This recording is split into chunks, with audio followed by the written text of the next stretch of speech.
Genesis chapter 3 verse 15, "And I will put enmity between you and the woman, and between your offspring and hers. He will crush your head, and you will strike his heel." Magandang araw, ang tatalakayin po natin yung araw sa ating daily devotion ay ang history of redemption. At ang una pong katuruan na natutuhan kong yung araw kay Pastor Russell Ocampo ay redemption aims to restore the paradise. Pinapakita po nito na ang layunin po ng pagtubos ay hindi lamang para patawarin yung mga kasalanan nating mga tao, kundi ibalik po yung nawalang ugnayan o yung relationship between God and humans, yung relasyon po o yung ugnayan natin sa ating Panginoong Diyos at ng perpektong kaligayahan ng buhay kasama po siya.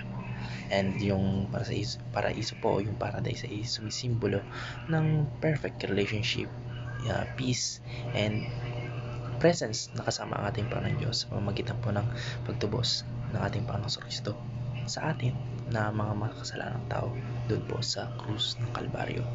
And kaya yung pagtubos po ay hindi pansamantalang solusyon o parang remedies lang para sa ating mga sins, kundi ito po isang plano ng ating Panginoon Diyos po na ganap na ibalik yung kanyang original na design sa ating mga tao na mula pa nung unang pagkakagawa niya sa atin. Ang natutuhan ko lang po sa pangalawang katuruan ni Pastor Russell Ocampo ay redemption begins with a victorious promise. Ang binhi po na babae na tumutukoy po sa ating Panginoon Kristo ay dudurog po sa ulo ng ahas na kumakatawan po kay Satanas. Pinapakita po nito na mula pa lamang sa simula, ang ating Panginoon Diyos po ay may plano para sa ating kaligtasan o sa salvation ng humanity. Kasi nga po, di ba, nag-fall tayo under the sin dahil po kana Eva at Adan. And ang pangako pong yun ng ating Panginoon Kristo, which is yung salvation, ay hindi lamang pansamantala, hindi lamang pang remedy na kagaya ng sinabi ko kanina, kundi ito po ay isang siguradong tagumpay laban po sa kasamaan at siguradong salvation o yung pang eternal, hindi lang pang temporary.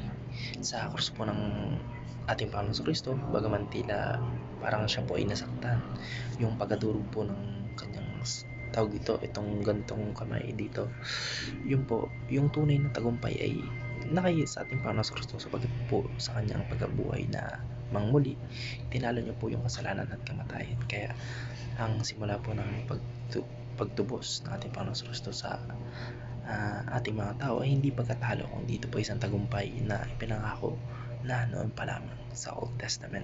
Ang natutuhan ko naman po sa pangalawang katuruan ni pangatlong katuruan ni Pastor Russell Ocampo, redemption invites us to become part of its history o history para rather.